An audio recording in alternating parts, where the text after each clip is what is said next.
Hello, everybody. Hello.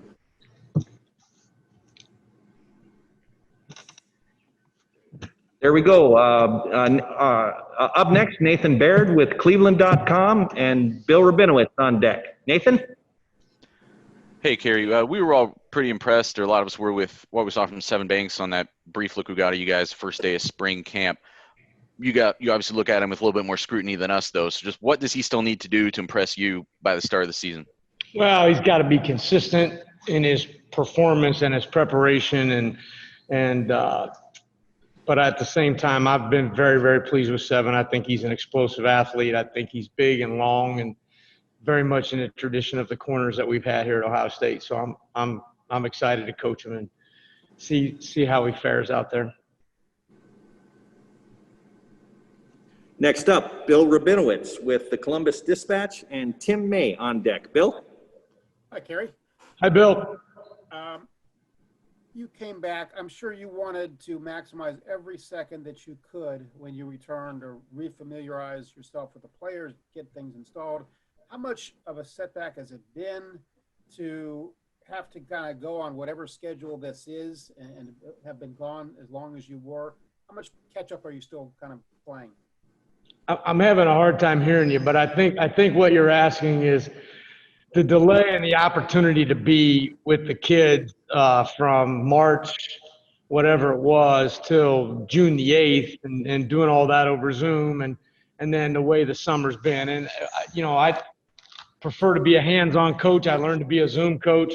I think the neat part about that was that I probably have more communication with those kids than I would have in a normal recruiting cycle when I would have been on the road. So that was new and gave us a good opportunity to spend some time in some areas other than football where we were getting, to have conversation. And the other thing is there's a whole lot of those guys that were here, the first time around, and kids that I recruited. So I have a relationship with them.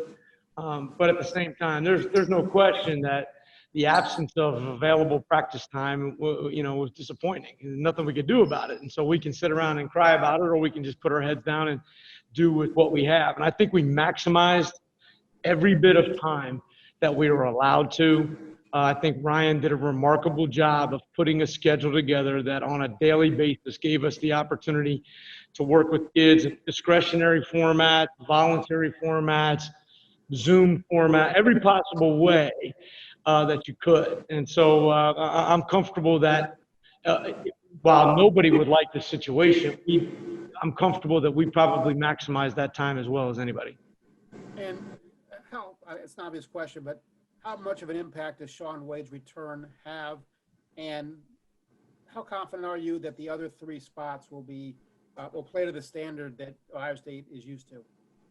Well, I mean, it's very early in camp for me to say confident, but at the same time, I really like these kids. I love Shaun Wade. I'm thrilled he came back. I think we have a lot of talent back there in the back end. It's just young talent. It's, inexperienced talent. But that's what happens when you have great players. I mean, we lost a bunch of really good players off of the defense, but we recruited a bunch of really good players to take their place, and guys that have been working extremely hard to have that opportunity. So I'm excited about it, guys. We're ready to play. We'll be fine. Thanks, Barry. Next up, Tim May with Letterman Row and Brendan Gulick on deck. Tim? Real quick, what does it, if you had to define for someone, what does it take for a player in your mind to be starter capable as a cornerback at Ohio State? What are you looking for the next 5 weeks?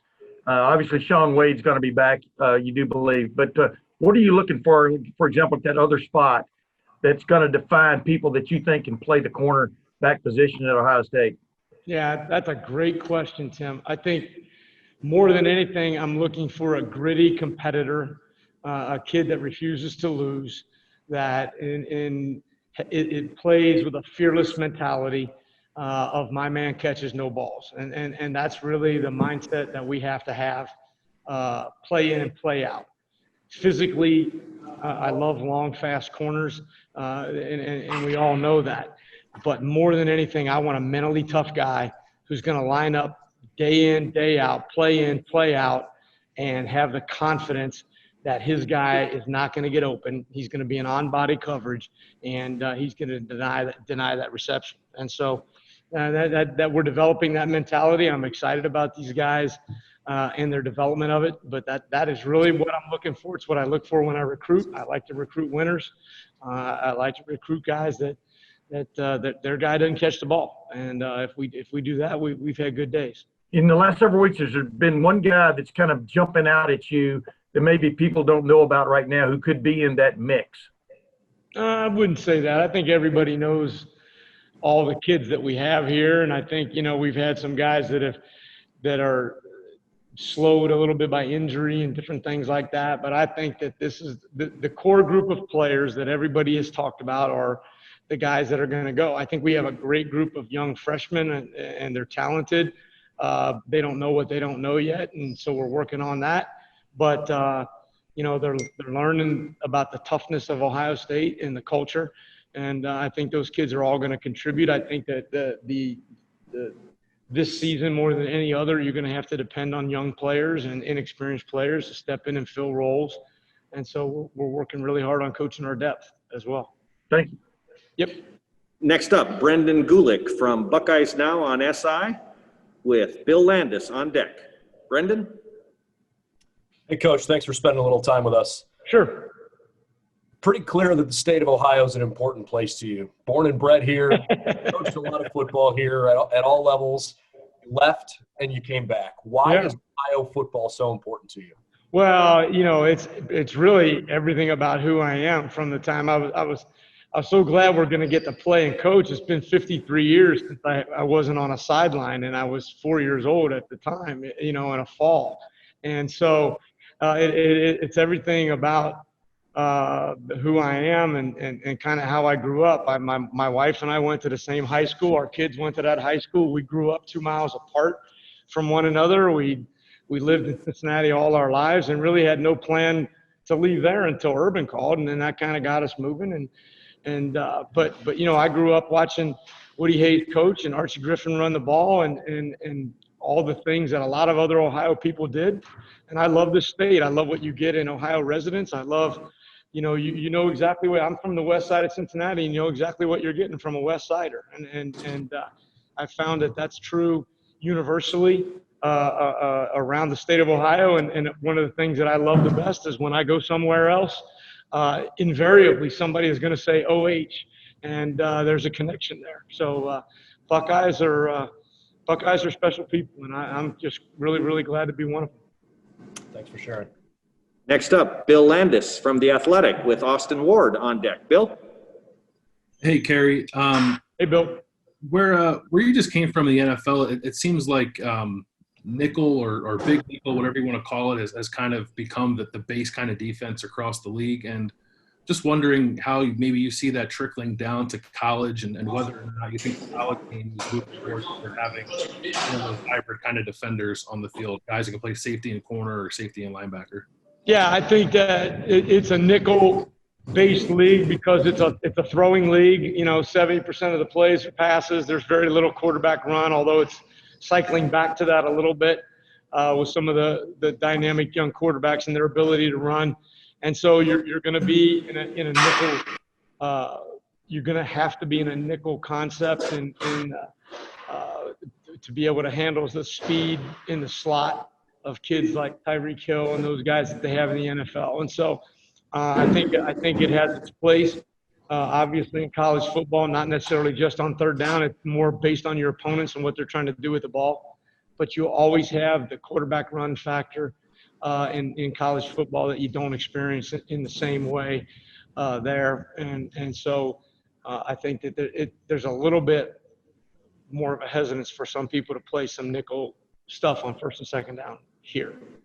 So when you look at the group that you kind of inherited, and I guess you could argue that with Sean and Pete on the field, you could potentially be a nickel, even if it looks more like a 4-3.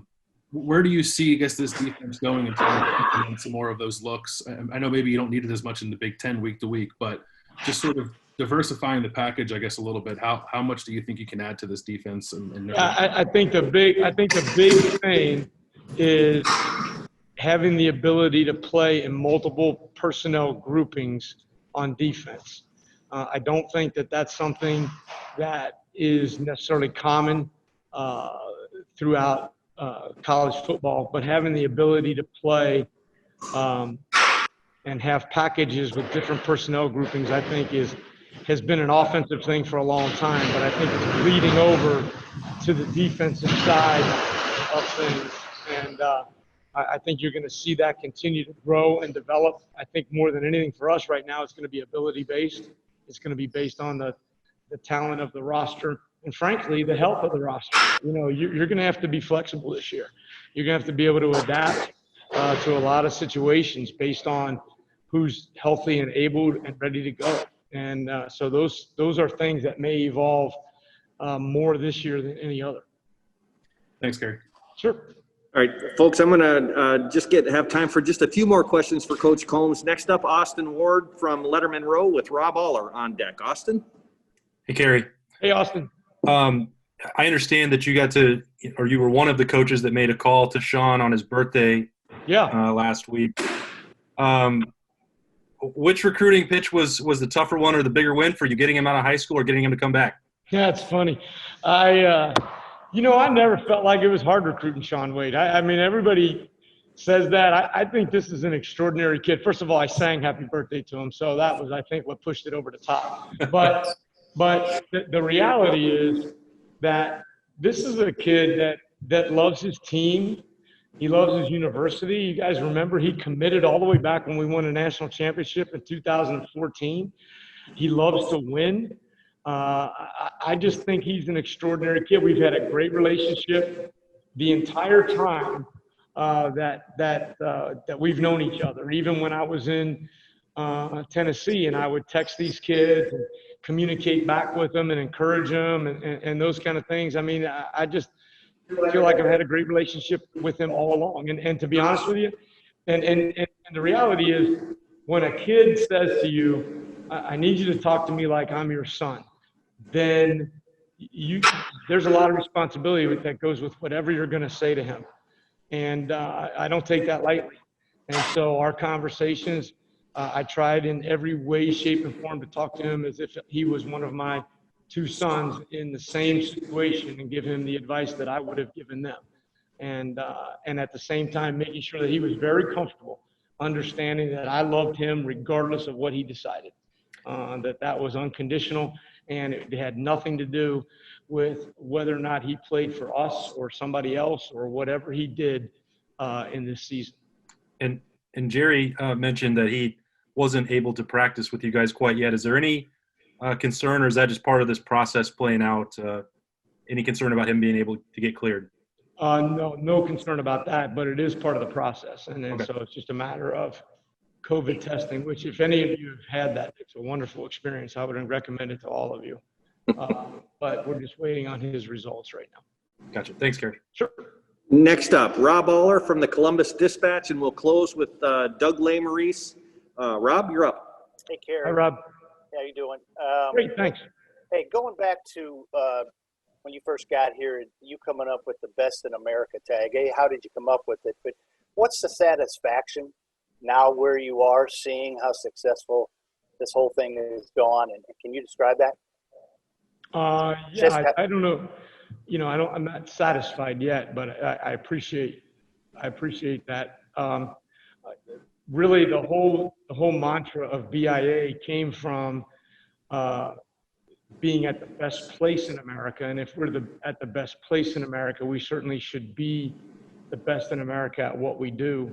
I do when I recruit kids, I tell them I really only want to be around people who want to be the best in the world at what they do. And that doesn't matter if it's the girl that comes in and sprays all the stuff in my and is trying to make sure it's healthy for when I return the next day, or the kid who's dragging the bags out from my drills every day.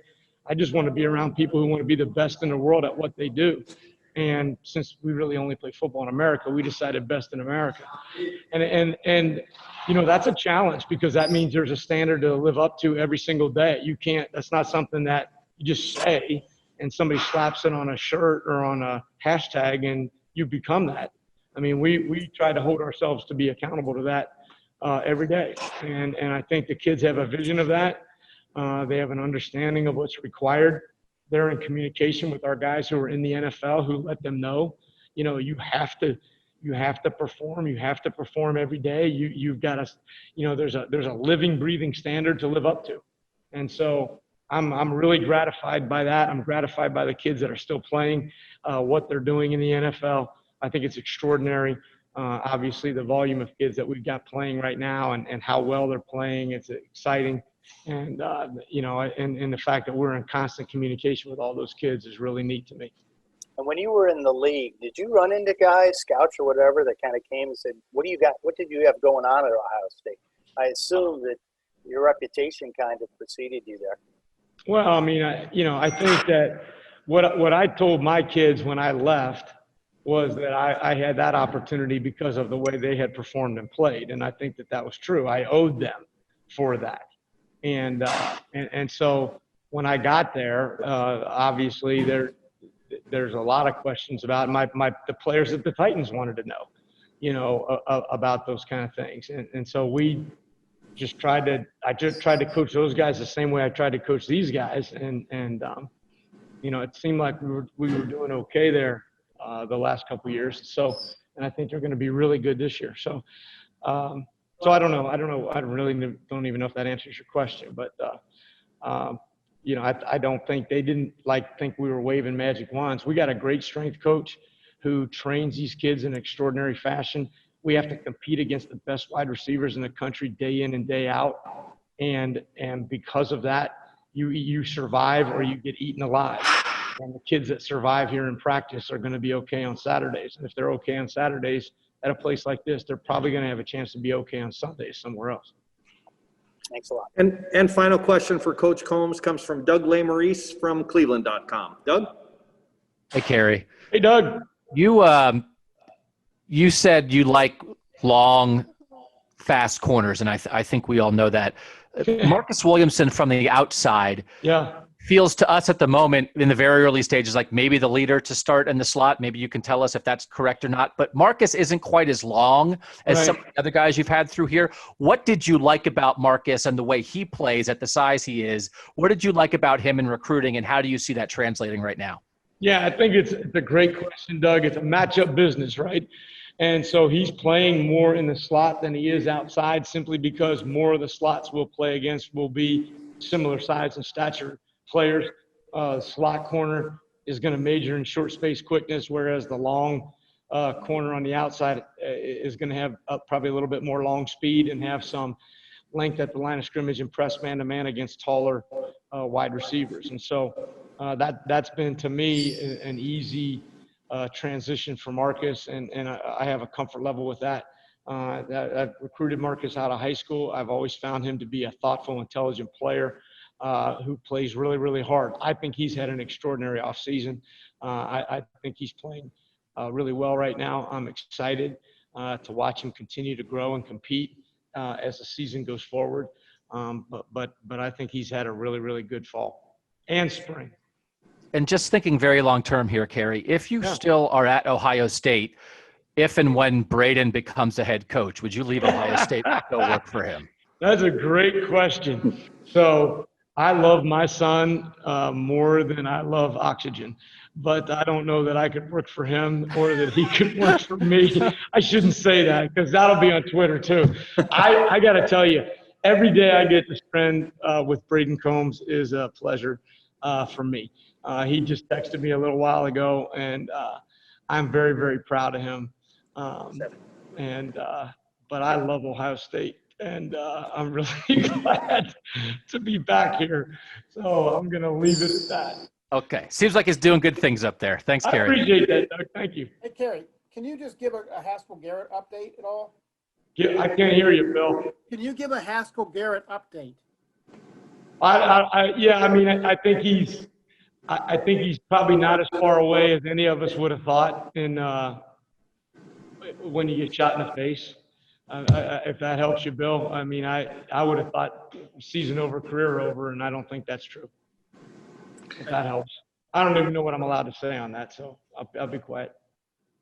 Coach Coombs, thank you so much for your Thanks, time. Kerry. Thanks, guys. Hey, listen, all you guys, I really enjoy reading the stuff you write and watching you on Twitter and all that stuff. You guys do a great job with Ohio State football. You have class and dignity, and I believe in no small measure the efforts on all of your parts are helping us play.